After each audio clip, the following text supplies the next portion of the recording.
This computer. Okay, Good morning. welcome.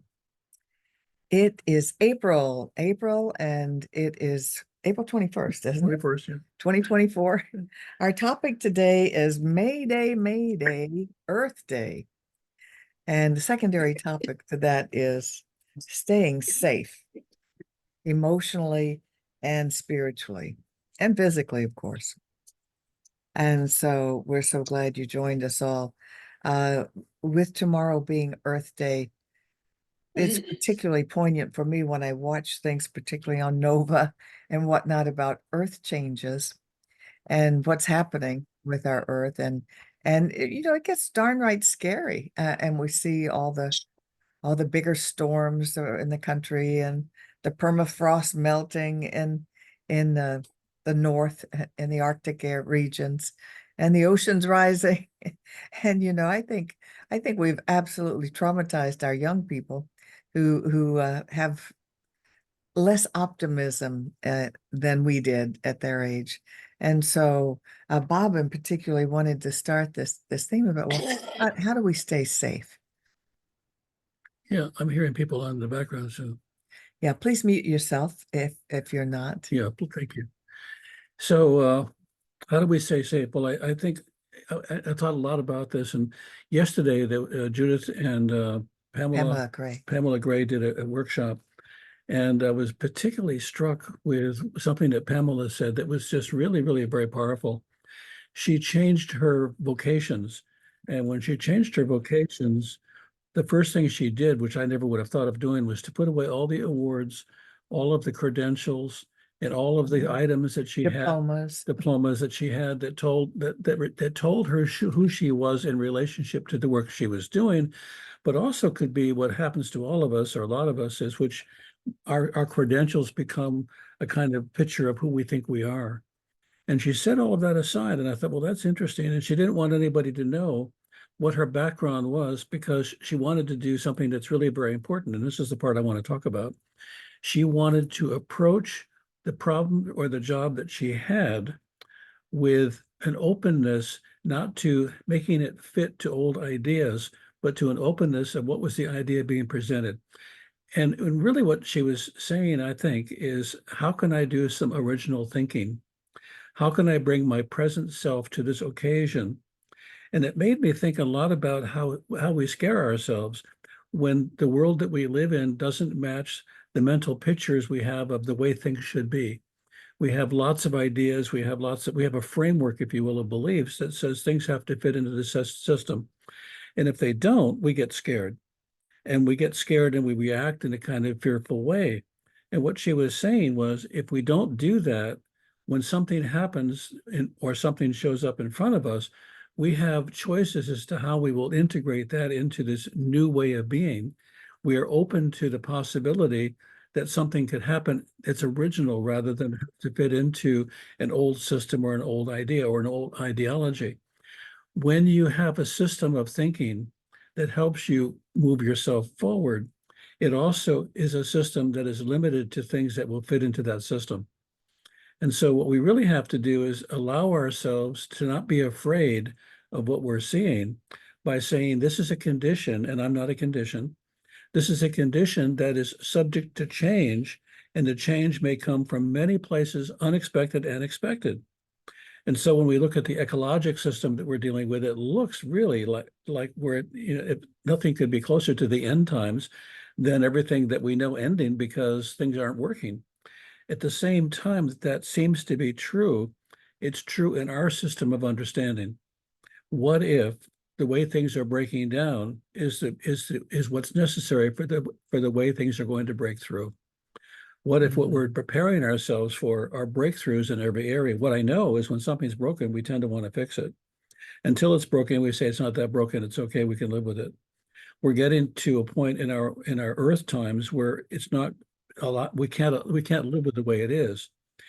We could say, oh my God, this is a terrible time, or we could say, this is the beginning of the most creative cycle we're going to see. And what I know right now from things that I've seen in specials and documentaries, which are really, really very rewarding, is the technology for making this world work for us and to preserve it actually already exist. And we're simply not yet up to speed in terms of how we can apply it or use it, or we don't all have yet the will to do that. But what's important is to see that there is a way to make things work, even in the midst of things appearing not to work, which means that we can then open ourselves up to seeing the world as something that works even when we don't know how to make it work, or even when we don't know how to do what's next to do, allowing ourselves that possibility of original thinking. Right. You know, we saw on television recently, I don't know which show or news channel, but it was showing us that recycling is not really happening with plastics. And of course, you know, many of us have been recycling for 25 years, hoping that it would be made into benches and you know, flooring and things like that, which we have seen happen. But what we didn't know is how the majority is just put in the trash heap, and we know what happens with that. Besides, we get new mountains in Florida, things like that. But we also heard, because I'm particularly sensitive to the ocean because I love the ocean, and you know, we as human beings have often treated the ocean like a big trash dump. It's like, oh, you don't see it once you put it in, must not do any damage. And of course, now we know that's not true at all. And the ocean is receiving tons of plastic, more each year, more plastic. And I know that cruise ships, you won't believe this because they don't do this anymore, thank God. But they used to just throw all the trash from the thousands of people on their ships, just dump it in the ocean. Like could somehow recycle it. You know, it doesn't recycle plastic. Out of sight, out of mind. Yeah. I'm sure the excess food was enjoyed by the fish and critters, but not so much the plastics. So we can get really upset and depressed and feel unsafe and wonder what in the world do we do. And Bob reminded me of a saying, and it just really applies in this to this. And I should have remembered it because I did a thesis on this for my first ministerial license on Hermes Trismegistus and the book Kabbalion, which is ancient wisdom. I mean, it was first printed, I think, in the 8th century in Arabic. But anyway, the saying goes, as above, so below.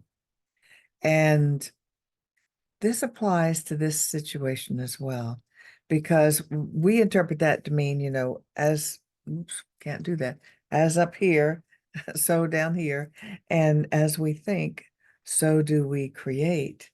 So it's important for us to go to the creation place in our heads and know that this too is being worked on and will continue to be worked by people who know what to do. I sit here and think, well, what in the world can I do?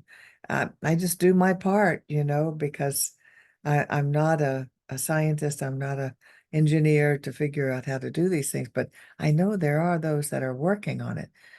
So I can choose to feel safe in my head and therefore feel safe in my heart and therefore act as if I am safe, and that it helps my it helps my physical well-being as well as my mental well-being, and helps create it on earth. Right. And something else we can do, which is to approach everything that we see, everything, with as much love as we can find. If you see a tree or a bird or you're out looking at the grass, how could you see it through kind eyes? How could you see it through with love? Because I think love is the way. When we love something, it is our nature to protect it. It is our nature to want to preserve it. And if we see this earth and we see the land around us as something to love rather than something to conquer, which has been the consciousness for a long time, conquer this planet, conquer all of the elements so that you can have what you need or want. And what that does is it disregards the nature of the thing itself. If you've ever had a dog or a cat or a bird, you didn't conquer it, you loved it. And when you loved it, it showed its very best to you because it was its nature to respond to love accordingly. And so when we respond to this world that we live in with as much love as we can find within ourselves, that also makes us feel safer, which is a real important thing. One of the things I learned as a psychotherapist, and it was a very important lesson. I had a major mentor who he said, there's only three things that are important. And I said, what is that? He said, safety, safety, and safety. People don't do intelligent, reasonable things when they don't feel safe. They do reactive things. We need to allow ourselves to feel safe in this world that we're in, safe in that we love it. Love is the antithesis of fear. And if we're not fear-based in our expression and our experience, we can be love-based. And we're more likely to notice the things on our planet and around us and with the people that we live with, the things that work for us, not against us, that support us rather than take us down or tear us apart. So I think politically, religiously, spiritually, if we can bring love to the occasion, if we can look at it with those eyes and forget the things we think that we know, we can approach this world in a way that allows us to feel safe and also to make a difference.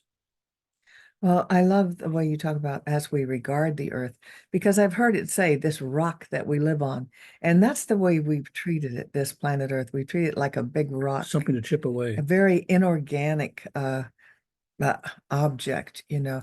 And I really love the way Native peoples have thought of the earth in South America, especially in Peru, where I visited, that they call it Mama Pacha, which means Mother Earth, you know, Mama Pacha. But just the mama part of it infers affection. You know, they don't call it Madre Pacha, they call it Mama Pacha.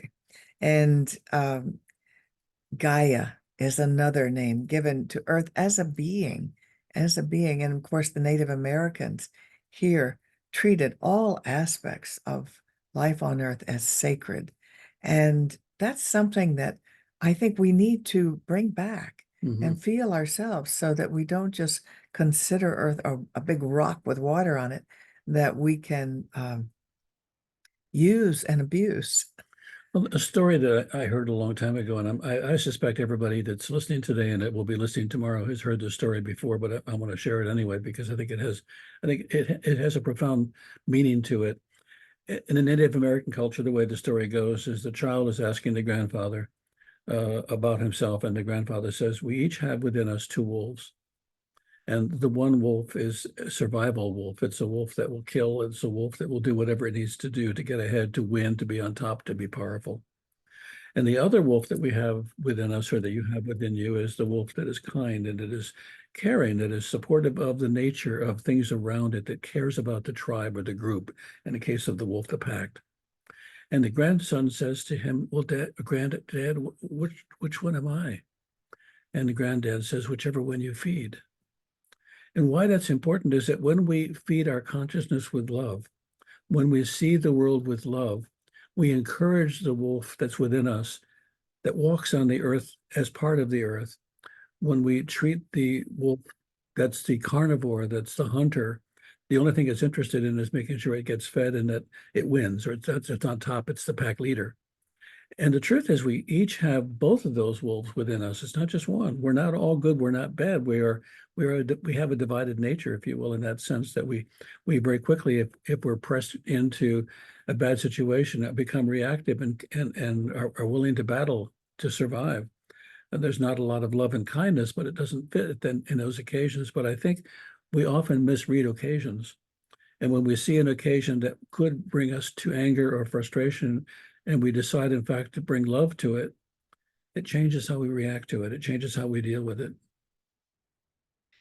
So, in regard to Earth Day and what can we do, as I said, many of us have recycled for years, Get a pet and wolf. and I'm not sure. and do little things like carry your own bags to the grocery store. They're encouraging that now. They were doing that in California when we moved here 12 years ago, and I couldn't believe how our stores here were still almost encouraging multiple plastic bags. They still do it at Walmart. I went there, I thought, my gosh, the number of plastic bags they gave me, I could fill a recycle bin with. But nevertheless, I digress. We do what we can do. We recycle. People are using electric cars more now, or combinations. And Bob pointed out that that's wonderful if the electricity you're using to recharge your car is coming from sources like solar or wind. And in Florida, we do have a huge solar farm that I think produces the majority of our electricity. Quite a bit at least. So that can help. All of that can help, but do it with a positive attitude. Do it with, because we need the positivity. We need the belief with this as above, so below. We need our intention that we are making things better, that we are doing what we can to change and bring back more harmony to our earth, Mhm. because that's what's happened. We've got a lot lack of harmony, and it's showing up in the form of terrible storms and endangering people. So, well, the people are the ones who've caused the problem. So that almost kind of looks like the earth cleansing itself. I think we need to say, how can I bring kindness rather than fear? How can I bring Right. love rather than reaction?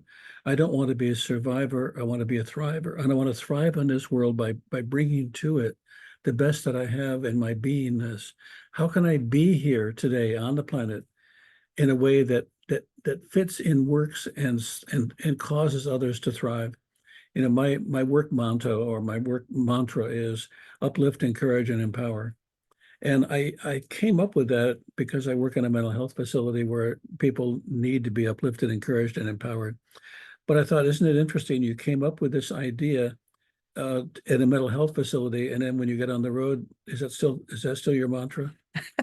No, it's get to the next light before it changes to red, and get ahead of that guy who's going way too slow, who's apparently not conscious, and what's wrong with him? And I thought, wow, what if my highway mantra was uplift, encourage, and empower? I'd have to let people in sometimes when I don't. How can we do that every day? So whatever the mantra is you have for your daily living that helps you, or if you don't have one, you might want to have one that you can filter things through. There was a Years ago there was a pin that people were wearing. What would Jesus do? Mhm. And I love the idea of that. The idea of that. What would higher consciousness do? What would you do if you weren't afraid? Mhm. What would you do if you were filled with more love and joy than you were fear and anger or frustration? See if you can do more of that. Because if we go with the idea of what's above, what is above, What's as above, so as below. above, so below. Yeah. If we go with that idea, another way of looking at that I look at it is the way you do anything is the way you do everything. And when you bring love to everything, when you bring love to anything, you bring love to everything. When you bring fear and anger and hurt and upset and frustration and worry to anything, it tends to be what you bring to everything without even realizing it. And so if we can do that, even a little more than we have been doing it, or if we can do it 40% of the time rather than 10% of the time, we're making a difference on the planet. We're changing the planet. We're making it a better place to live. And also helping yourself, Mm. because it's hard for us to feel safe when we watch the news on television. Even though the wars are going on in other continents and whatnot, you can't watch that without feeling threatened yourself. You can't hear about the earth changes without feeling threatened. And so we need to take care of our own sense of well-being and safety also. And I know some of you are going through real challenges with your own life and with feeling safe and of feeling housed. And so there are real challenges with this issue of safety. So you need to do all that you can to protect yourself physically, emotionally, and mentally. And we know that when you don't feel safe, the immune system that you have doesn't function as well. Because what's happening when you are not safe and you move into that reactive, fearful state is the body's preparing itself to run or to fight. It's not preparing itself to be healthier.